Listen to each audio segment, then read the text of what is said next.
Hey guys, what's going on? Bobby here and welcome back to a brand new video. Today we're going to be taking another look at some more onboard GoPro footage. This time, however, we are looking at a race from the Autobahn Country Club in Joliet, Illinois. So we're looking at a brand new racetrack.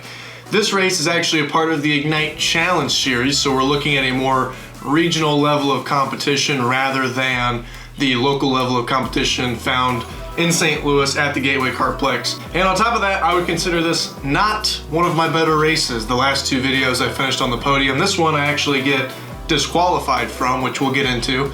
But I think on track position wise, I still think I would have been top 5. I don't remember exactly how it plays out, but pretty close to the top 5. So not a bad race as far as position, but there's a lot of things that go wrong. I make a lot of mistakes. I'm surrounded by some aggressive drivers, as we'll get into in the video. So before we get into it though, I want to remind everybody of the links down in the description below.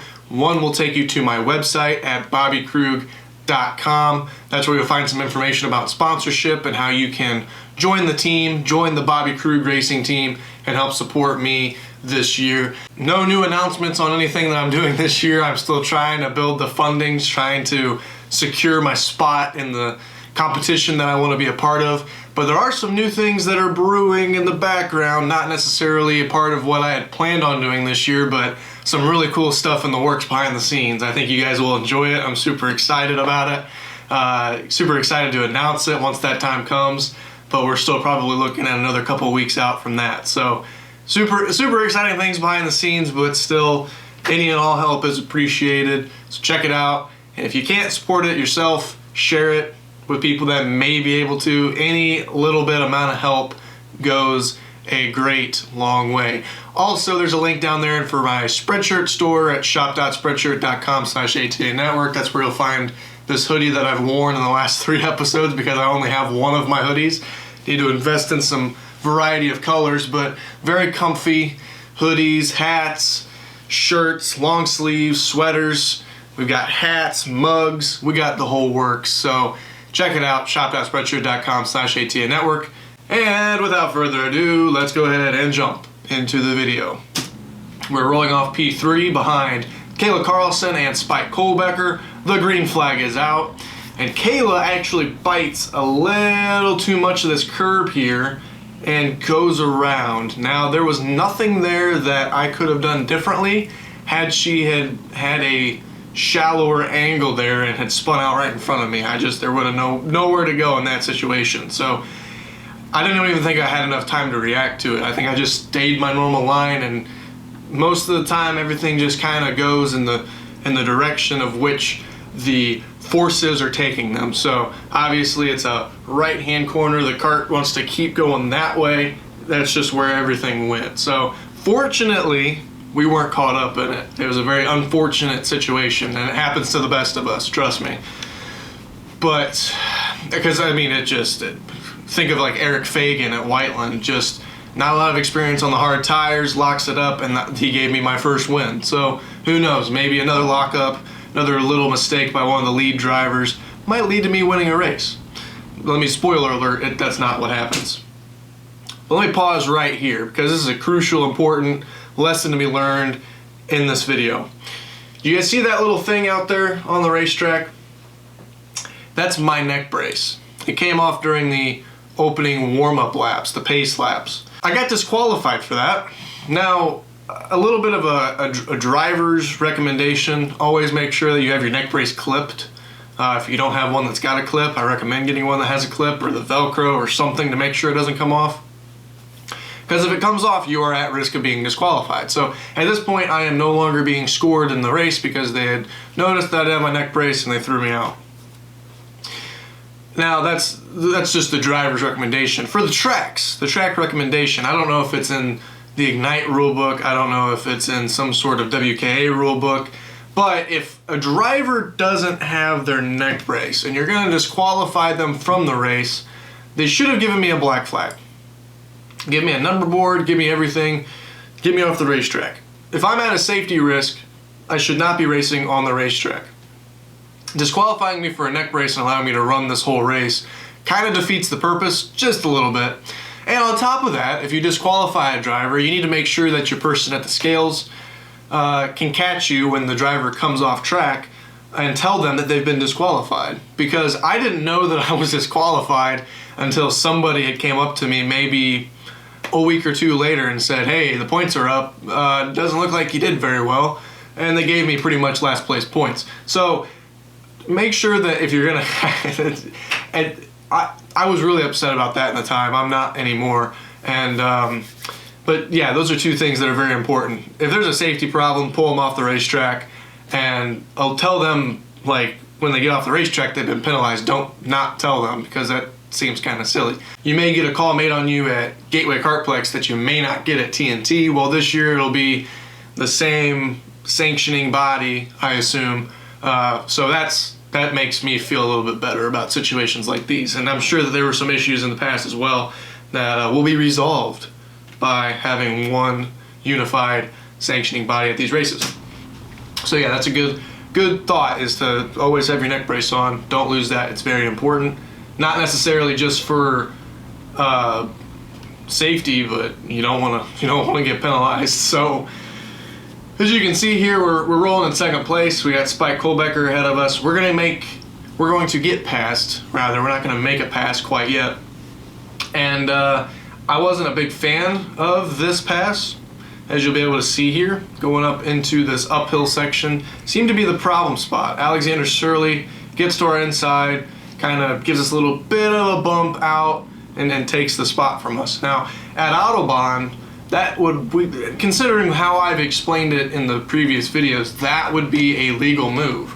So it was surprising for me to kind of go back and realize that, but Alexander was able to get into my inside before I reached the apex of the corner. He was at a little bit of a loss of momentum, but because he gave me that extra little bit of push outwards, he was able to retain some of that and get clear past me and kind of make me lose some of my momentum as well. And we're about to get it to happen to us again by another driver. There comes Mick Gabriel once again up the inside, gives us that pop, that little bit of the shot, pushes us out wide. Then you can see positive hand gestures. He wants us to go. He gives us a little thumbs up. He's trying to get us to go. Very important. He has a neck brace. Alexander Surley has a neck brace. Spike Kohlbecker has a neck brace. All these guys are legal. So yeah, neck brace is very important, if I haven't said that already enough. But now we've lost 2 spots because people are being aggressive and passing us on the inside. We qualified 3rd based on our speed of our fastest lap time in the first race. So we know that we have podium speed. We just got to make sure that we're smart and can stay patient and consistent to be able to take advantage of that speed. And as you can see, we will not have patience, I think, is what we'll be lacking in this race, or just clean, proper racecraft. Nothing crazy quite yet, from me at least. Just trying to fall in line, trying to figure out the pace of the race, giving Alexander a little bit of a shove there. And it's good to give drivers shoves. You know, obviously, if it's early in the race, you don't want to make a pass, you want to push. That's fine, I suppose, if you're within contention of a position that you want to be in. It's still really early on in the race. Hypothetically speaking, if I had the speed, Spike Kohlbecker's right there in the lead. He's pretty easy to get to, so we're going to elect just to push Alexander. Maybe he'll push Mick Gabriel, and then Gabriel will be able to get to Spike Kohlbecker. Thus, working as a train of 3 will help us catch Spike rather than trying to pass and dice it up. And let me mention as well, you know, these are 3 drivers ahead of us that we have never talked about in any other videos as far as the aggression level. And I would say they're all at least a 7.5 or higher, you know, on any given day. You know, they're probably upwards in the 8, you know, so they're aggressive, but they're not like stupid aggressive like a 9.5 or a 10.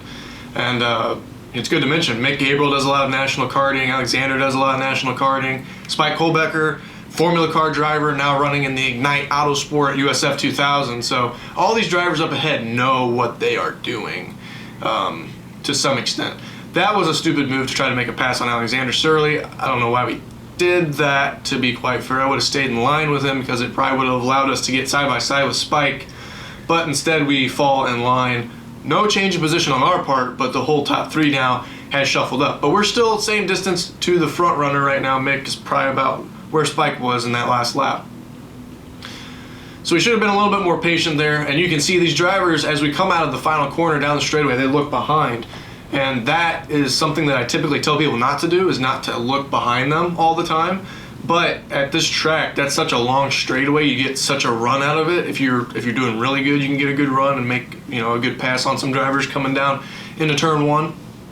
But some of these more comfortable, aware drivers will look behind them because they want to know if they need to make an offensive move down the straightaway, if they're clear to pass, or if they need to play defense. If they've got a good runner driver ahead of them, they want to check behind just to make sure they can make a move. Or right now, I'm a lot closer to Spike, so as you'll see, Spike will look back, he'll give the gestures, like tap, we're going, we're going to make a pass. So, and he knows that because of racing with me in the past that I will work with him. So that's all the kind of looking back and that strategy of that. It works well for him. We try to do an over-under here with Alexander Surly, but it's not going to work. We're asking the Kart to travel 3 times, 4 times as long, trying to take the long way around the first corner, over-under, long way around the second corner. It just didn't work out. And that's one of those rookie mistakes at Autobahn. A guy like, for example, Jordan Missig, who, you know, lives at the Autobahn, that is probably one of the top drivers, I would say, at Autobahn as far as the club level. He would see that and be like, what were you doing there? That's a rookie mistake. You wouldn't do that. But me as a driver doesn't really realize that because I haven't really raced that much here. As you can see here, we try making that aggressive move on the inside up the hill, but it doesn't work out, and it allows Trevor Eggemeyer to get past.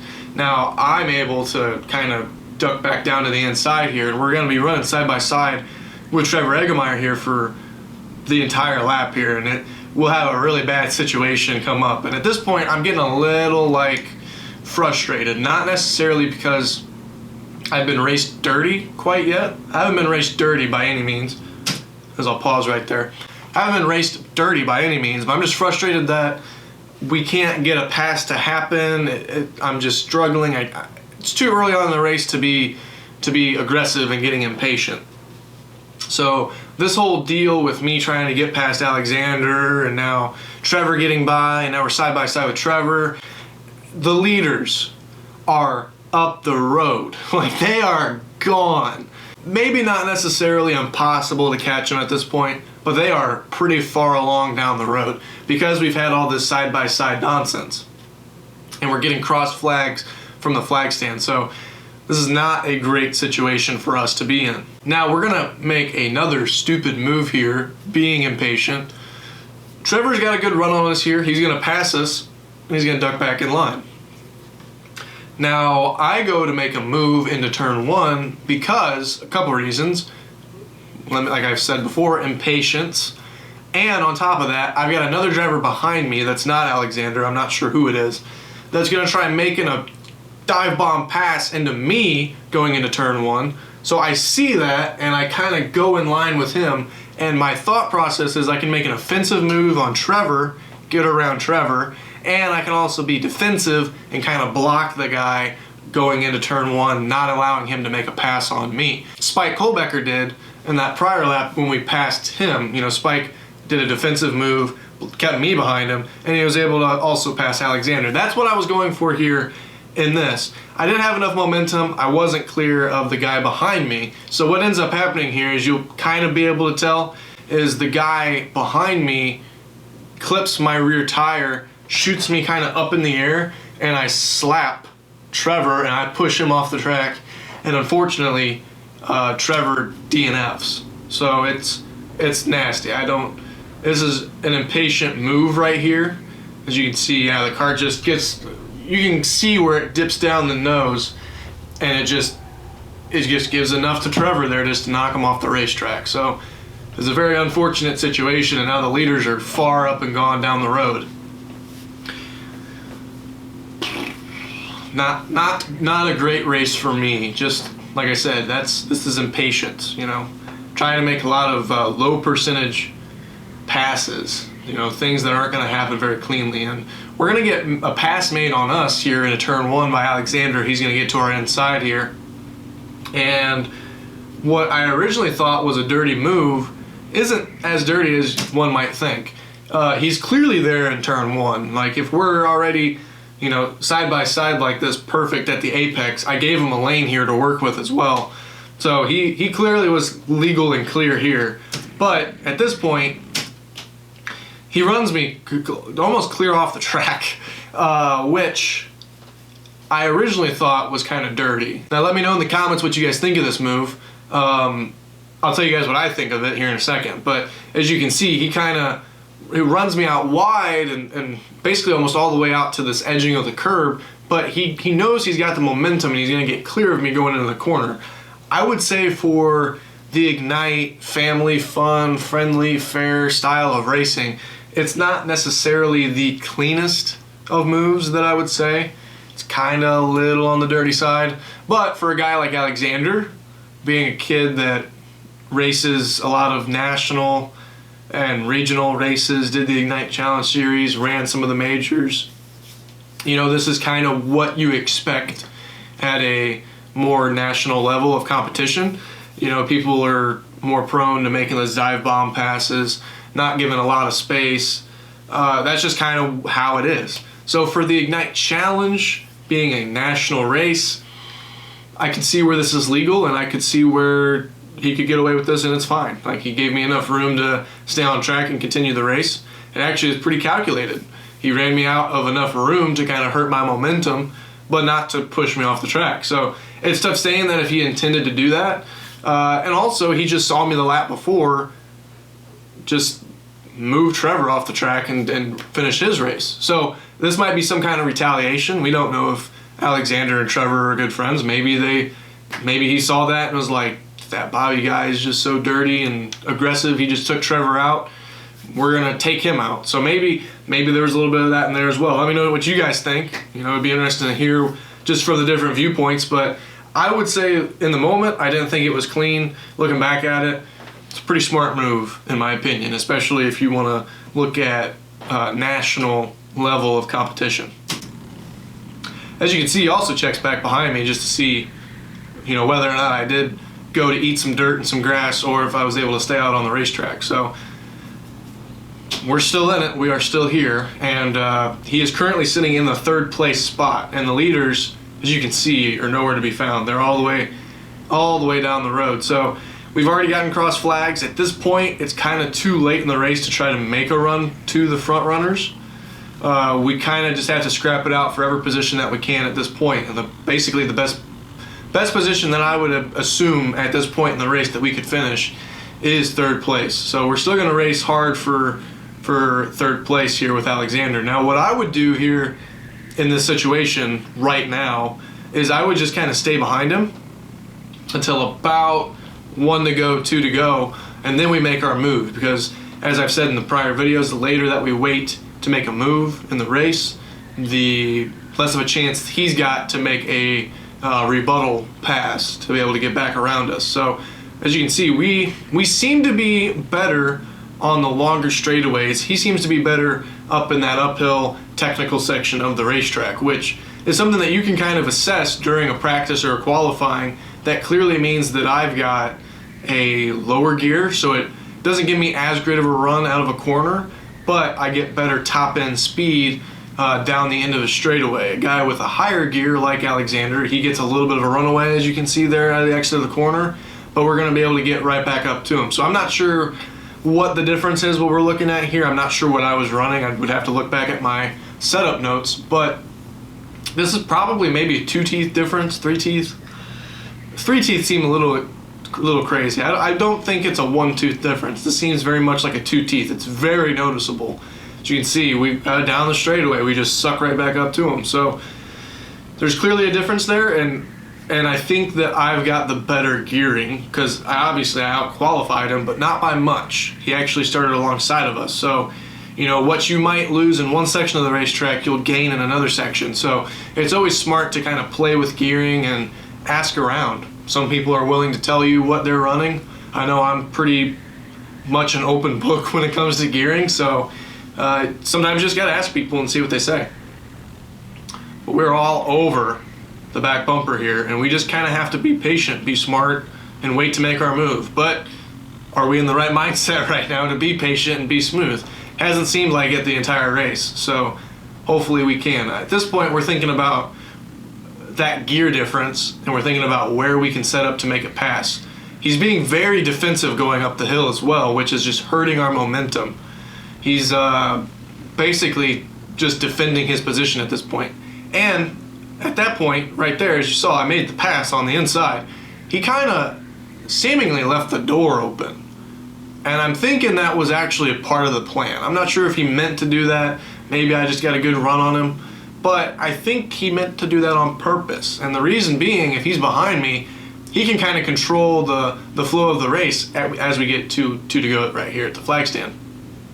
He can kind of control the race now. He's behind me, and he can determine when he wants to make the move. As you can see, he passes us back at the top of the hill. So I'm not sure. I feel like I would have waited a little bit longer to make that move, because now I've got, you know, over a lap and a half to try to make some kind of rebuttal move.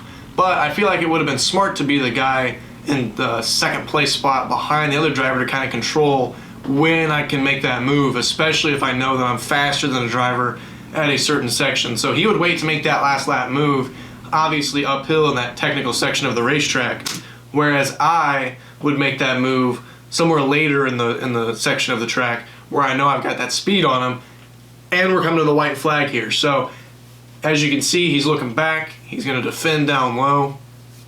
I've got really nowhere to go but high. So we're going to go up high and see if we can make a move on the outside up into turn one. And at this point, we're going to make a really dumb, aggressive move going uphill here. And not really proud of this. Actually, one person in particular mentioned that the way that I was raced in this race, I should have taken him out. And I've never been big on just taking somebody out just because. And I've never been a big fan of using your racing vehicle as a weapon. That's not, that doesn't sit well with me. I do make an aggressive move to kind of push him out of the way. Kind of like what people were doing to me up at the top of the hill. Not this aggressive. But the problem here is, the way that I've looked at all these passes, all these aggressive passes people are making at the top of the hill, you know, people kind of come in and they get to the inside, and it's like making a punch, and then that little bit of the tap where they kind of go out wide and take some momentum, take some room away from the other driver, and then get in front of them.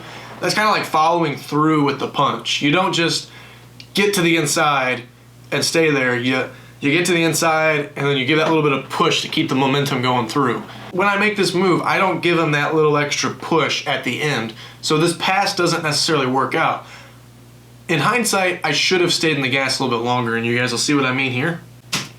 So I kind of shove him. I'm on the brakes, kind of push him out wide. He obviously goes to try to protect that inside of the corner, and I give him that push to push him out wide to get to this inside, but it's not enough to make a pass happen, clear a pass. And because of that, we let the 21 by, and we let Evan Stammer by. So we're sitting here with half a lap to go. We were trying to take the third place spot away from Alexander. Now we've lost 2 spots, so we are sitting in 6th place at this moment in time right here. And at the end of the day, it doesn't even matter because we got a disqualification because of our neck brace. So it's not going great for us at this point. But to a little bit of, I don't know what you want to call it, aggressiveness. Actually, it's not super aggressive by the 21 here. Maybe like what comes around goes around kind of thing. I don't really know.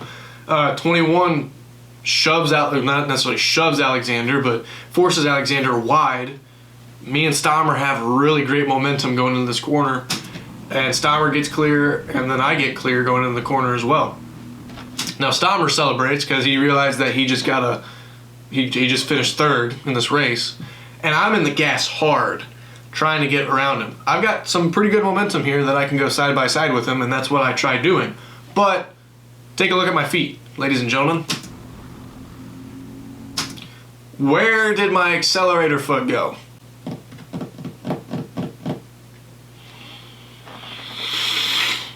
So I made another mistake, another rookie mistake here. A lot of drivers, if it is a close side-by-side finish, or at the very start of a race if it's a standing start, or even if it's not a standing start, a lot of drivers will hop in the seat, you know, to try to give the cart a little extra oomph.